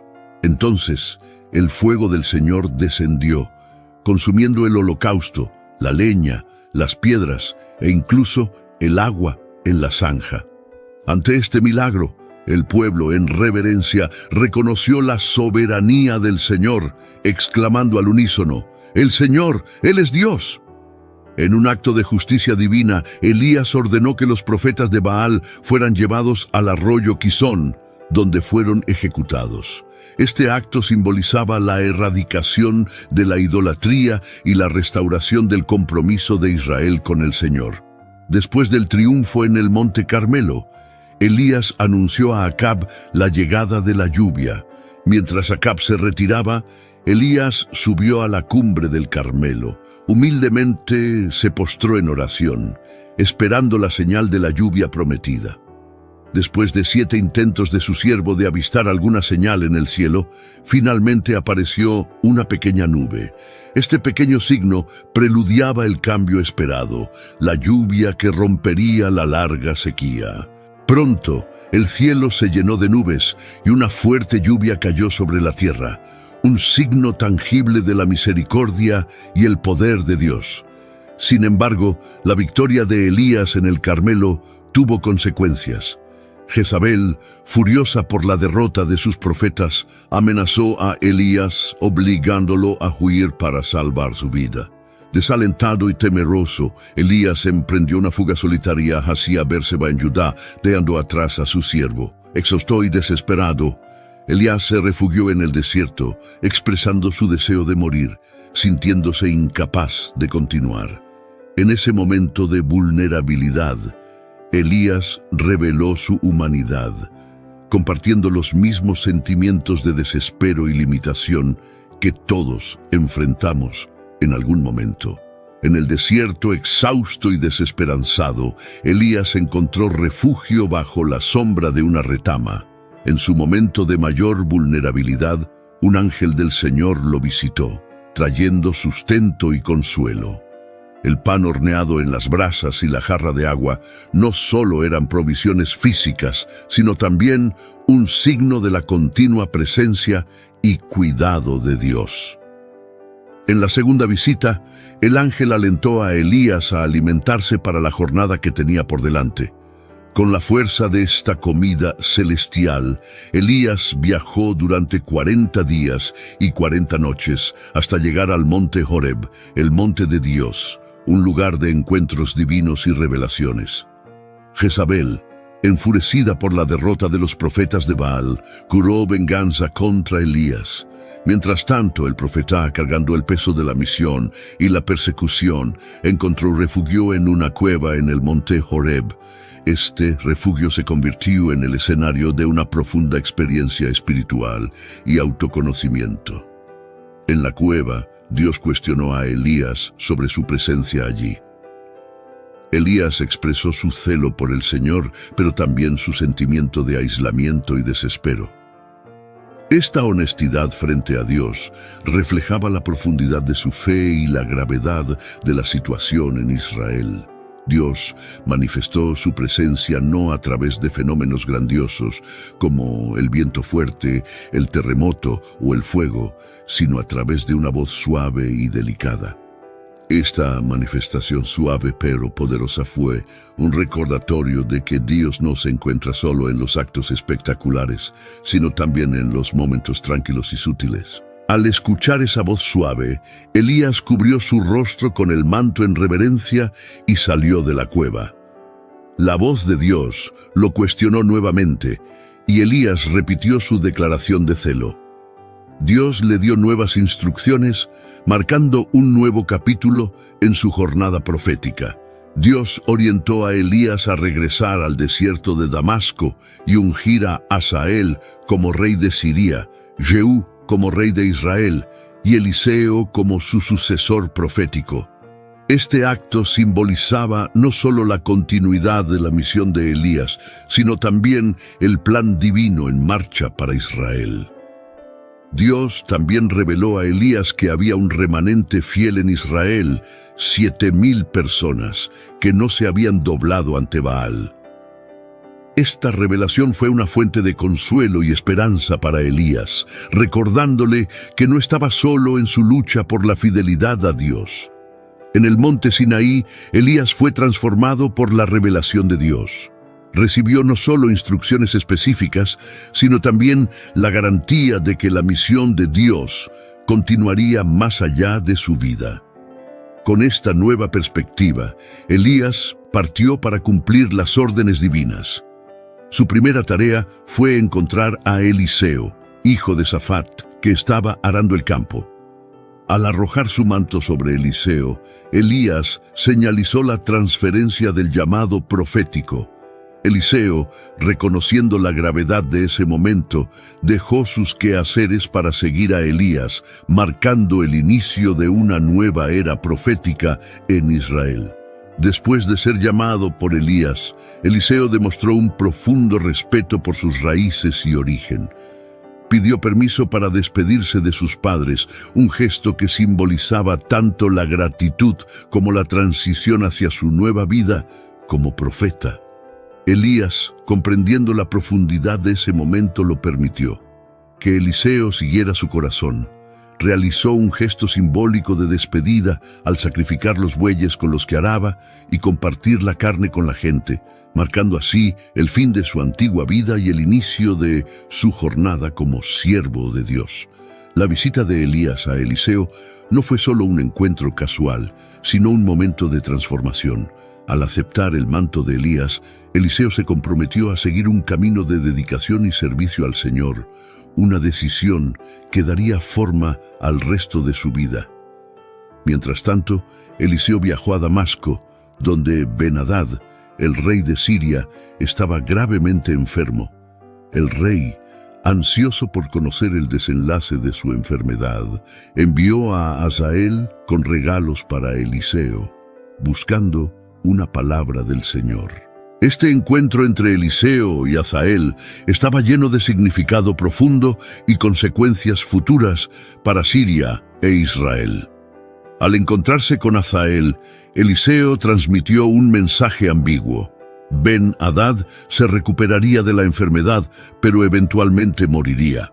Este enigma revelaba no solo el futuro del rey, sino también la complejidad de los designios de Dios y el papel que Hazael desempeñaría en ellos. Al ver el futuro a través de Hazael, Eliseo lloró, anticipando el sufrimiento que Hazael infligiría al pueblo de Israel. Esta visión conmovió profundamente a Eliseo. Confundido por la reacción de Eliseo, Hazael no comprendió completamente el impacto de sus futuras acciones. Al escuchar la profecía de Eliseo sobre su ascenso al trono, Hazael cuestionó su capacidad para cometer tales atrocidades. Sin embargo, la respuesta de Eliseo fue clara. Era lo que Dios había revelado. Así, Hazael regresó a Ben-Hadad, cuya muerte pronto se cumplió, confirmando la palabra profética. El relato luego se dirige a la historia de Nabot y su viña. Acab, deseando la viña de Nabot para convertirla en un jardín, le ofreció un intercambio o pago. Fiel a la herencia de sus padres y la ley de Dios, Nabot rechazó la oferta del rey, una decisión que marcaría trágicamente su destino. La reacción frustrada e irritada de Acab ante este rechazo reveló no solo su carácter, sino también la corrupción que impregnaba su reinado. Jezabel, observando la angustia de Acab, decidió intervenir, desencadenando una serie de eventos que llevarían a uno de los episodios más oscuros de la historia de Israel. Al ver a Acab abatido y desanimado por el rechazo de Nabot, Jezabel intervino con determinación. Cuestionó la autoridad de Acab como rey, enseñándole que debía tener el poder para tomar lo que quisiera, con astucia y disposición para el mal. Jezabel ideó una estrategia para obtener la viña sin considerar la justicia ni la moralidad. Actuó de manera siniestra al escribir cartas en nombre de Acab y sellarlas con el sello real. Envió estas cartas a los líderes de la ciudad de Nabot, instruyéndolos a organizar un juicio falso acusando a Nabot de blasfemia, un crimen castigado con la muerte. El plan de Jezabel se ejecutó meticulosamente. Nabot fue honrado y luego humillado públicamente, acusado falsamente de blasfemar contra Dios y el rey. Esta maquinación cruel llevó a su muerte por lapidación. La trama de Jezabel tuvo éxito y Nabot fue condenado e injustamente ejecutado. Su destino fue el resultado de una manipulación corrupta y la codicia desenfrenada del poder real. La muerte de Nabot representó una grave injusticia y un punto bajo en la historia de Israel durante el reinado de Acab. Después de la ejecución, la historia continúa. Jezabel informó rápidamente a Acab que la viña ahora estaba disponible para él con Nabote muerto. Acab no dudó en reclamar la viña, un acto que simbolizaba su total sumisión a la maldad y la influencia corrupta de Jezabel. En el momento en que Acab entró en la viña de Nabote, tomando posesión de ella, la palabra del Señor llegó a Elías. Dios instruyó a Elías a confrontar a Acab, acusándolo de asesinato y usurpación. Este encuentro entre Elías y Acab sería un momento de gran tensión y confrontación espiritual. Elías obedeció la orden de Dios y confrontó a Acab en la viña. Transmitió a Acab el duro mensaje de Dios. Debido a sus acciones, habría consecuencias graves no solo para él, sino para toda su casa. Elías anunció que el mismo destino que encontró Nabote lo encontraría Acab. Al encontrarse con Elías, Acab lo llamó enemigo, pero Elías respondió con la verdad de sus acciones. Profetizó que la casa de Acab enfrentaría una destrucción total y que Jezabel tendría un fin trágico. Estas profecías reflejaban la justicia divina en respuesta a la corrupción y al mal. La historia de Nabote, Acab y Jezabel es un poderoso recordatorio de las consecuencias del pecado, la avaricia y la injusticia. Destaca la importancia de la integridad y la fidelidad a Dios, incluso frente a las mayores provocaciones y desafíos. La condena pronunciada por Elías a Acab fue grave y simbólica. Los perros comerían a los que pertenecían a Acab y murieran en la ciudad, mientras que las aves del cielo devorarían a los que murieran en el campo. Esta fue una punición divina para Acab, quien, influenciado por Jezabel, se había desviado abominablemente siguiendo ídolos y practicando las iniquidades de los amorreos que Dios había expulsado de Israel. Al escuchar las palabras de Elías, Acab demostró un raro cambio de actitud.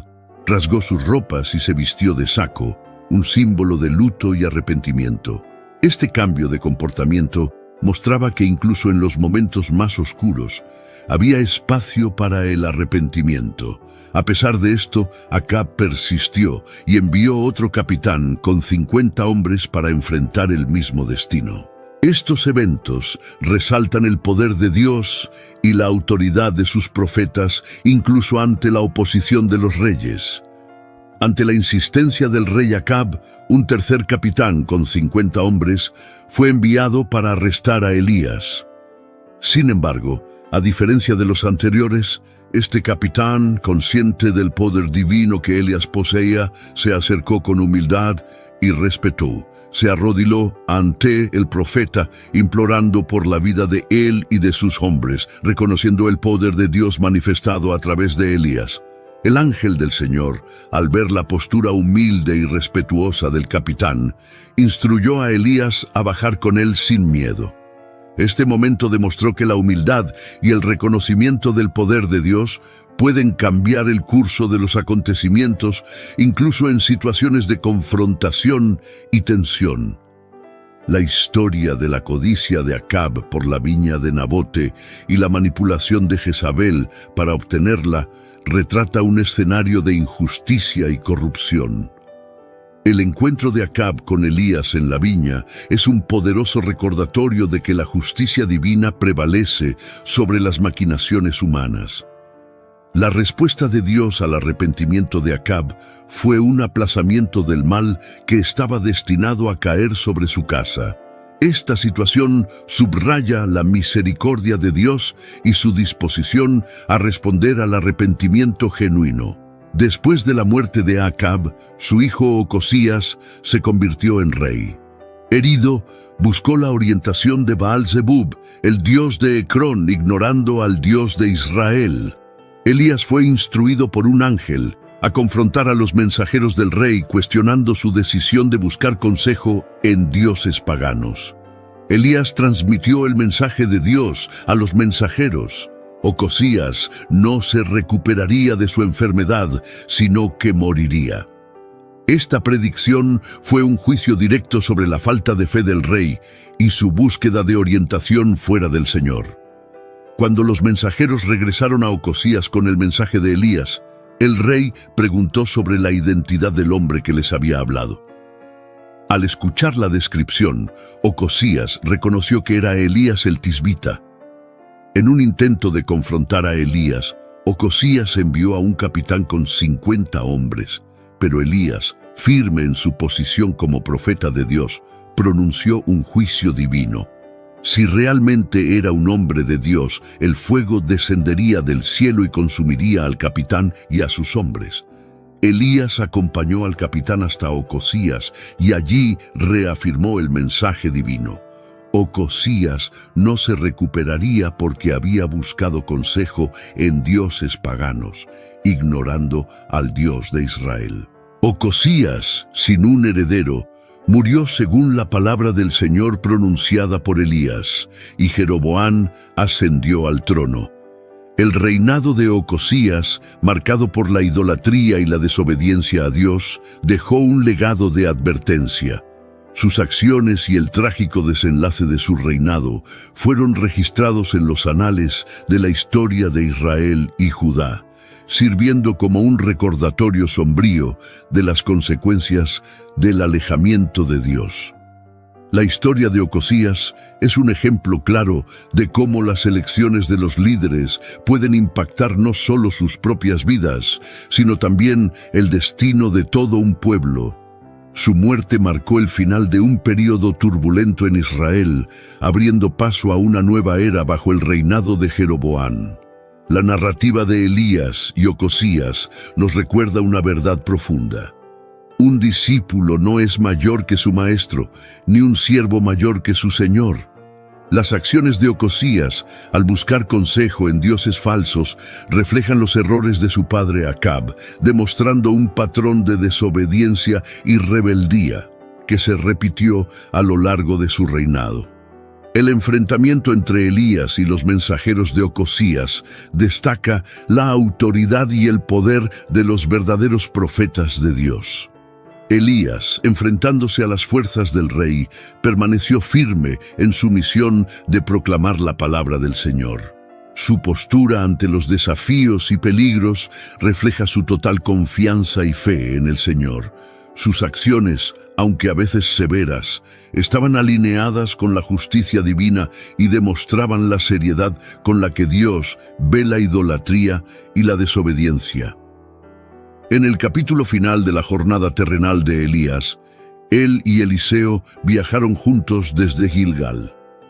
Sabiendo que sería llevado al cielo, Elías instruyó a Eliseo a quedarse en Gilgal, pero Eliseo, dedicado y leal, se negó a dejar a su maestro. Él sabía que Elías sería llevado por Dios, y su devoción lo llevó a acompañar a Elías en cada etapa de su jornada final. En Betel, los hijos de los profetas, conscientes del destino inminente de Elías, se acercaron a Eliseo cuestionando su decisión de seguir a Elías. Eliseo, consciente de lo que estaba por suceder, les pidió silencio, demostrando su respeto y serenidad ante el momento sagrado que se aproximaba. La jornada continuó hacia Jericó, donde nuevamente los hijos de los profetas se acercaron a Eliseo con la misma pregunta. Con la misma firmeza, Eliseo reiteró su intención de quedarse al lado de Elías hasta el final.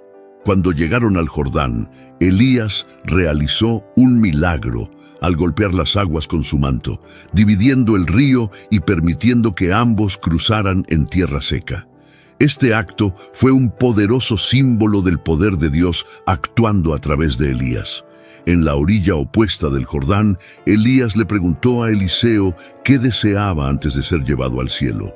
Eliseo, buscando continuar, el legado de su maestro llevó a Eliseo a pedir una porción doble del espíritu de Elías, reflejando su aspiración de ser un siervo fiel de Dios, al igual que Elías lo fue. Cuando Elías fue llevado al cielo en un torbellino dentro de un carro de fuego tirado por caballos de fuego, Eliseo observó la escena con admiración y pesar. La partida de Elías marcó el fin de una era y el comienzo del ministerio de Eliseo. Después de la ascensión de Elías, Eliseo rasgó sus propias ropas en dos, simbolizando el fin de su aprendizaje y el inicio de su propio ministerio como profeta principal de Israel. La travesía por el Jordán, la ascensión de Elías y la solicitud de Eliseo de una porción doble del espíritu de Elías son eventos llenos de simbolismo y significado. representan la continuidad del trabajo de Dios a través de sus profetas y la transición del manto profético de una generación a la siguiente. Después de la ascensión de Elías, Eliseo regresó solo, llevando consigo el manto de su maestro. Al cruzar el Jordán, Eliseo demostró que el espíritu de Elías reposaba sobre él, señalando que la misión profética de Elías continuaría a través de él. En Jericó, los hijos de los profetas reconocieron la autoridad espiritual de Eliseo, acercándose a él con respeto y reverencia, confirmando que el espíritu de Elías estaba con Eliseo.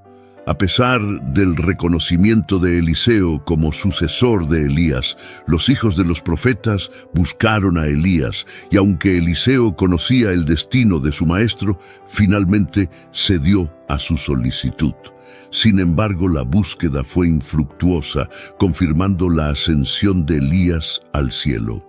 La profecía de Elías sobre la casa de Acab encontró su cumplimiento en el reinado de Jehú. Utilizando las palabras proféticas de Elías como justificación, Jehú erradicó por completo la casa de Acab, cumpliendo el juicio divino sobre esa familia. Su campaña para purificar Israel de la influencia de la casa de Acab resultó en cambios significativos y purificación en Israel. La historia de Elías y Eliseo, así como las acciones de Jehú, muestran cómo Dios trabaja a través de sus profetas e instrumentos elegidos para cumplir sus propósitos y juicios. También destacan la importancia de la fidelidad a Dios y las consecuencias de la apostasía y la idolatría. La vida y el ministerio de Elías fueron una lucha entre la verdadera adoración al Señor y la idolatría de Baal durante el reinado de Acab. La adoración a Baal, la divinidad de Tiro, especialmente promovida por Jezabel, hija del rey de Tiro y Sidón, marcó el reinado de Acab. El enfrentamiento en el Monte Carmelo fue decisivo, llevando a la nación de Israel a una elección entre el verdadero Dios y Baal. La historia destaca la impotencia de Baal y la supremacía del Dios de Israel, revelando su poder en el Monte Carmelo. La posterior huida de Elías al Monte Horeb reforzó el mensaje de la soberanía de Dios. El encuentro entre Acab y Elías resaltó que había un Dios en Israel superior a Baal-Zebub de Ecrón. Elías, como profeta, representó consistentemente el poder y la realidad del único Dios verdadero. La profecía bíblica en Malaquías 4:5, que indica que Elías regresaría antes del gran día del Señor, es interpretada en el Nuevo Testamento como teniendo un cumplimiento, tanto en el ministerio de Juan el Bautista como en un sentido futuro, como se indica en Apocalipsis 11:6. El ángel del Señor reveló a Zacarías que su hijo, Juan el Bautista, actuaría en el espíritu y poder de Elías, preparando el camino para el Señor y volviendo los corazones de los padres hacia los hijos, según Lucas 1:17. A pesar de la negación de Juan de ser Elías, Jesús se refirió a él como el Elías que estaba por venir, estableciendo un paralelo entre los ministerios de Elías y Juan el Bautista, quien preparó el camino para el Mesías. Cuando le preguntaron a Juan sobre su identidad, afirmó ser la voz del que clama en el desierto, alineándose con la profecía de Isaías. Sin embargo, los fariseos cuestionaron su autoridad para bautizar, ya que no se identificaba como el Cristo, Elías ni el profeta prometido. Jesús aclaró a sus discípulos que Elías ya había venido, refiriéndose a Juan el Bautista, y que así como Elías sufrió persecución, el Hijo del Hombre también la sufriría. La figura de Elías fue tan significativa que algunos judíos consideraron a Jesús como su reencarnación, evidenciando la fuerte expectativa mesiánica y la asociación de Elías con la venida del Mesías. Durante su ministerio, Jesús utilizó el ejemplo de cómo Elías fue acogido por la viuda de Sarepta para ilustrar la falta de fe en Israel. Además, Elías apareció en la escena de la transfiguración, reforzando su importancia en la tradición judeocristiana como precursor del Mesías y un poderoso profeta de Dios. La presencia de Elías, junto con Moisés, discutiendo con Jesús sobre los eventos que se avecinaban en Jerusalén durante la oración, fue simbólica. Pedro, impresionado por la escena, propuso la construcción de 3 pabellones para Jesús, Moisés y Elías, reflejando su admiración, pero también su falta de comprensión del significado más profundo de ese encuentro. La crucifixión de Jesús, cuando clamó «Elí, Elí, lama sabactani», llevó a algunos espectadores a malinterpretar sus palabras, pensando que llamaba a Elías. Esta confusión se vincula con la tradición judaica que esperaba a Elías como un Mesías asociado. La reacción de los espectadores en la crucifixión, ofreciendo vinagre a Jesús y esperando ver si Elías vendría a salvarlo, refleja las creencias y expectativas en torno a Elías como un salvador o intercesor en momentos de desespero. En su defensa del principio de un remanente fiel en Israel, Pablo se refirió a aquellos que no se doblegaron ante Baal en los tiempos de Elías. Esta referencia destaca la importancia de permanecer fiel a Dios, incluso en tiempos de apostasía generalizada. La vida de Elías, marcada por momentos de valentía y vulnerabilidad humana, ilustra la dualidad de la experiencia humana. El poder de actuar valientemente y la tendencia al miedo y la duda. Su huida de Jezabel después de la amenaza de muerte revela su humanidad, pero también la fidelidad de Dios al proteger y sostener a sus siervos. La oración de Elías para que no lloviera y luego para que lloviera nuevamente demuestra el poder de la oración eficaz. Elías, descrito como alguien con una naturaleza similar a la nuestra, es un ejemplo de cómo la fe ferviente y la oración pueden llevar a intervenciones divinas extraordinarias. Más que un líder religioso, Elías fue un patriota dedicado a la nación de Israel. Su celo por el servicio a Dios estuvo acompañado de una genuina preocupación por el bienestar y la dirección espiritual de su pueblo. Su legado como profeta va más allá de sus actos milagrosos, extendiéndose a su profundo amor por Israel y su devoción incansable a Dios.